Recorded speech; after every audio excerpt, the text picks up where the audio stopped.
What's up, guys? It's your boy Dorian here, and I am with my co-host Andreas. And it's a sad, like it's a bittersweet moment because we're talking about the Agents of Shield series finale. We just want to come on and just do like a little thank you letter, love letter to the cast and the crew because we've been following this show for almost 7 years now, and we absolutely love it. And it's just so surreal. Like it's a bittersweet moment that like we're finally here at this moment. So we just want to come on, just say thank you to the cast because we love it so much. And yeah, let's like we just want to just highlight some of our favorite moments. Like we'll have a video later on like highlighting our true like top moments of the series, but we just want to highlight some of our favorite moments, talk about some of the cast and just giving them some praise because this is Marvel's longest running live action series and it deserves praise for that alone. But yeah, it's so real. It's bittersweet, man. Like Andres, how you feeling, man?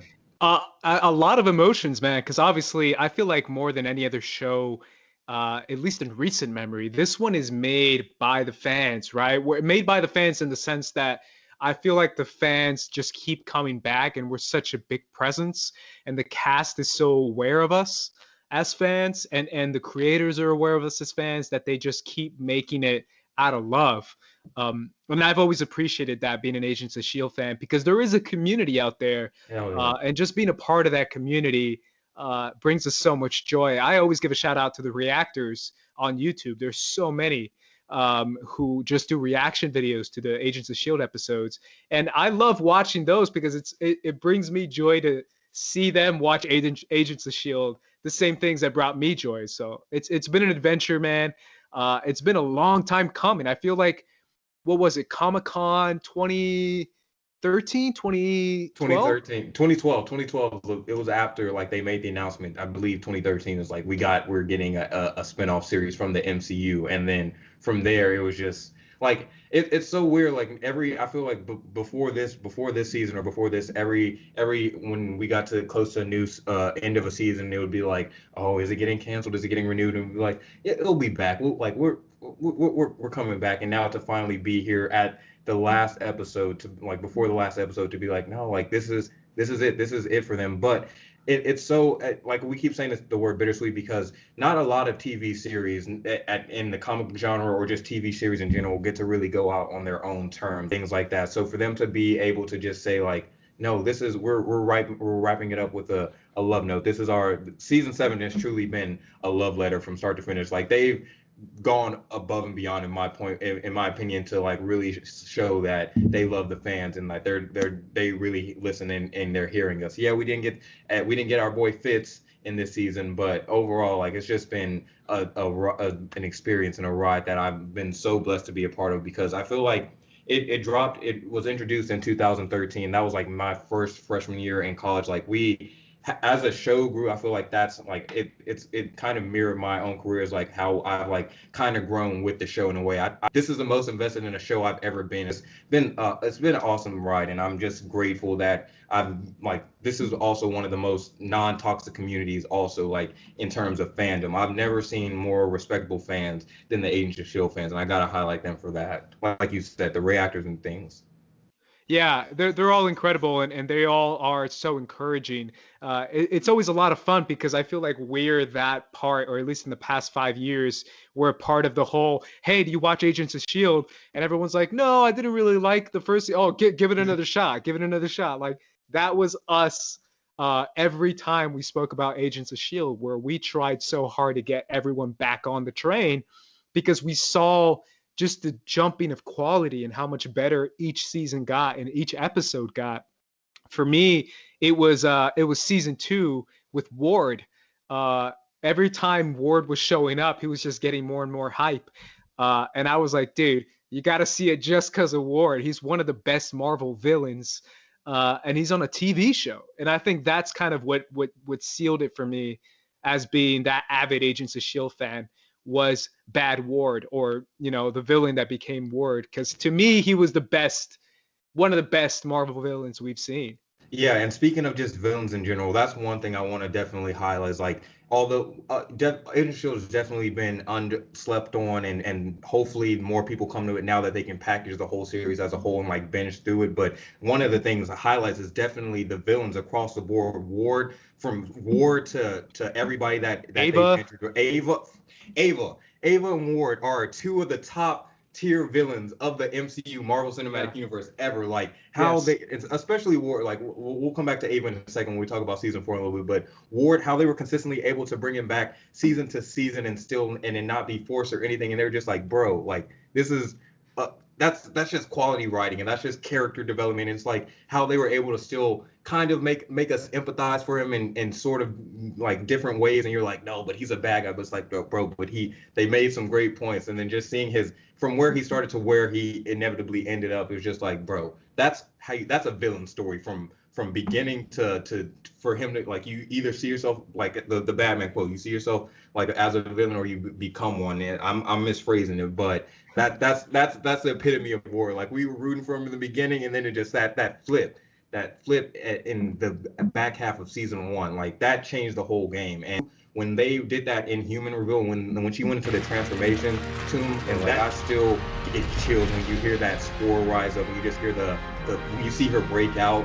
Although we did lose my boy Trip, we gotta highlight Trip. Oh yeah. Although we did lose my boy Trip in that, like that was still one of the coolest, most transformative moments of the series, because when she transformed in that moment, that's when the show as a whole transformed in a way. And it's just like we're not just on the ground agents anymore, boys. We're dealing with Inhumans, we're dealing with powers, we're dealing with all this shit. Like we're now in season 5 and beyond, they're traveling in space, they're on their own timeline now. I feel like this show is the epitome of the little engine that could. This is what this show is. Like it basically is that. And it's like we've never given up on it, and the writers and the directors never gave up on us. And that's what you really need in a series and a showrunner, like people that actually love what they're doing and they listen to the fans. Like it's oh man, I'm rambling on. It's just I'm so emotional right now, bro. I can't believe we're here at the end of it. The end of it. This is a culmination. Like this 2-hour finale is the end of it. It's so sad. Yeah, and I'm assuming they're gonna pull out all the stops for sure. But speaking of love, Bobby and Hunter, man, Bobby and Hunter are like two of our favorite characters, and characters that live on, even though they were on. I think the first time we saw Hunter was the premiere episode of season 2, right? Yeah, it was definitely we were introduced to him in season 2, and then we got Bobby a little bit later when we get that reveal when she was working for Hydra undercover, but we still got that reveal. But yeah, Hunter introduced in season 2 beginning of it. I was a little bit like who's this kid? Who's this kid coming into the crew messing with the core cast? But as the season progressed, we was like, nope, he's another one. He's just as loved as the other cast members. And then their like goodbye episode still makes me cry, bro. I still get a tear when they do a little hold up, like still crying, bro. Like that's emotional ass episode. And I hope maybe because neither of us have seen the series finale yet, but hoping maybe we're crossing our fingers. We get everybody. Like I don't know how they're going to do. We got a 2-hour finale. I don't care how they do it. I don't care if you want to call it pandering, but I hope we get to see we get to see Ward. We get to see Bobby. We get to see Hunter. Like I don't pander away. Yeah, just give us everything. Like I've said this before, but I feel like this series or this season feels more like Parks and Rec season 7, like how season 7 went out for them. Like they definitely did a lot of fan service, but still had a amazing story with an amazing ending. And I feel like this is exactly how it's going to go. So I'm just hoping they are able to give us a little bit more fan service, because this whole season has been fan service. But I hope this season. This last episode, they're able to put the cherry on top and be like, all right, here's Bobby, here's Fitz, here's all our old cast members for you. Like just give it a little sprinkle to put the magic seal on top. Well, speaking of that, I've loved the inclusion this season of Afterlife and Jiaying. Even though it was, we don't know where it's going to go eventually, because I'm assuming the storyline's still going. But she was one of my favorites back in season 2. I was always team Jiaying, man. Like I was like, bro, Jiaying did nothing wrong. Fight me. I mean, she has a right to be the way she is in terms of like protecting her people, because you get to like season 7, we get to time travel back and see the things that she's trying to protect people from. So it's like she was right until like she got a little bit too power hungry. It's the same thing. Like they were able to do the Magneto type of thing. Like he makes some good points. Magneto definitely has some good points. It's just about how he enacted it. And so they did the same type of thing with Jiaying's character. And then when they brought her back this season, I was like, bro, like, and they brought her back in a good way where like she still hasn't been harmed or anything. You got to see that, and you to see her relationship, or to see that little moment she shared with Chloe Bennett, Daisy, that little dialogue that they had when she revealed that she was her mother. It was Yeah. heartbreaking, bro. And then I don't want to spoil it, like we've already been talking a little bit spoilers, but what happens next is sad. But yeah, it's so good. Yeah, and again, we don't know. We don't know what's gonna happen Yeah, at we the do. end. Yeah, there's 2 more episodes. There's 2 more hours, two more Yeah. hours of footage. So we'll definitely be back on and do like a whole recap of season 7 as a whole. But just Well, we mentioned season 4, but let's talk about season 5. That was our introduction to Deke, a bro, character that's still going right and now. he's basically had to fill in the Fitz role. Although like we haven't got Mm. our Fitz, I thought in a way like he like season 7 he did a good job of carrying like the essentially the Fitz role in the group and being the tech person and also delivering like some comedic flavor and still also delivering some heartfelt moments as well. So I thought he was a great addition to this cast. And although like I wasn't, we'll continue to say like I'm sad my boy Fitz was not in this season, really, but I thought Deke did an amazing job as the grandson and still being able to pass the torch, pass the legacy of the Fitzsimmons family in a way. Gemma is probably my favorite. Fitz is a close second. But Fitz to me in season 5, when he just did that reveal in the Cree area, I forgot Uh-huh. the name of the location they were at. But when he revealed himself to the Cree, um, and he was like, she should fight, and I was like, bro, that to me is one of the coolest moments in all Agents of Shield. And I love season 5. I know a lot of people might be split on it, but to me, season 5 is just a blast. It's so much fun. That Fitz to me is like the ultimate Fitz. The ability to be like just so confident in his abilities, but that reveal as far as him being there was just incredible. I love that moment. I do want to jump back to season 4 real quick, just because it did give us one. This is definitely one of my favorite, like, of the whole series, like moments or favorite highlights is Ghost Rider.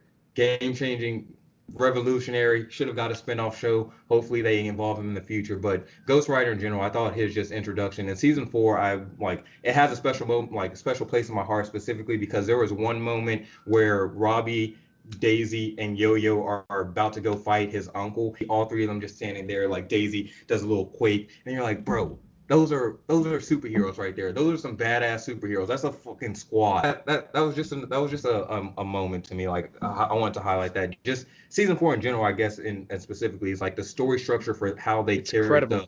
the 3 act, like the 8 episode breakdown. It's perfect, right? Peak Yeah. writing, story writing, chef kiss. Give It's like perfect. Yeah, I love it, right? Because that's always been a criticism of network television is that you stretch it out for so long, there's too many filler episodes, the story doesn't seem to go anywhere.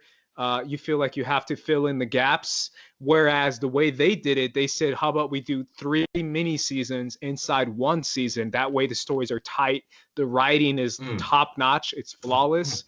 So for me, it's like that's the perfect. I mean, I think everyone can agree is if you're an Agents of Shield fan, season 4 is the perfect season. mm. And we're going all over the place. I don't really care because this is an Yeah, I Asian was show, gonna and say we've been like going on for a minute. we don't really care. We'll wrap it Yeah, up soon, but I just want like because we'll have a couple other videos down the pipeline. But another character we want to highlight real quick, Henry Simmons, aka Mac. yeah. That he's the pinnacle of what Shield, the foundation of Shield was built on. He went from just being a Shield agent to being mentored by Phil Coulson, who was mentored by Samuel Jack. I'm saying the real names, by Nick Fury. So it's just how the legacy has been passed down from actual good Shield people who are what Shield is built upon. I'm so glad that they did not just like underutilize his character and just like keep him in the background or just like have him as that one dude. And he actually, I want to say he has one of the most solid character story arcs, character Oh developments that we've yeah. seen across the board. Like he just went from like the like I said, the Shield agent to the motherfucker is the director of Shield now. Like Yeah. he's the Shield captain of Shield. Like bro, he runs a ship. Like last season was more about him kind of finding his footing, still being like a little bit lost without Clark Gregg's character. Colson. I mean, why do I keep saying their real names? Well, He- it, uh, it's cool. I mean, you can say their real names. they're basically their characters now. Like, all Yeah. like if I see Clark Gregg, that I'm gonna be like, what up, Colson? But like him, that was about him finding his footing. In this season, he's not taking any shit. He's taking like the way he's been talking to like Daisy and them, like actually talking to them like a real like a real captain, it's beautiful. I don't know why I keep saying captain. He's a director, but and man, like I Yeah. love his character development. Yeah, and I love that they introduced that obviously through at season 6, and they were able to continue that through season 7. But yeah, I think every character has been so dynamic, and this season has been so fun. So I'm obviously just anticipating the crap out of this finale. I'm so excited for it. I am too, man, and we're gonna just like well, like I said, we rambled on a little bit. Yeah, I'm sorry. You can see we're just in a moment right now. This is the last Agent of Shield. This is the last we get to them right now. Hopefully they get utilized in the MCU in the future. Disney Plus, we're looking at you. But with that being said, we're just gonna wrap it up right here because we will be back to recap the season series. The series, I can't say season no more, bro. I know. We will be back to recap the series finale, and then we will give you a definitive list of our top moments of the Agents of Shield series. So I want to say thank you guys for watching, and Andreas, where can they find you at, man? Yeah, you can find me at Squad Leader Ace and obviously my YouTube channel at First Cut with Sabrina and RB3. And you guys can find me on Twitter, Dorian Parks and Rec. You can find me here on the Geeks of Color channel. I want to say thank you guys so much for watching. If you haven't already watched Agents of Shield, go watch that. It's on Netflix. The first 6 seasons are on Netflix. You can get caught up before the season finale in a couple. No, you can't. You can't. But go watch it. It's an amazing show. I want to say thank you again for watching. Peace up, A-Town down. Hit that like button, and we'll see you soon for more Agents of Shield content.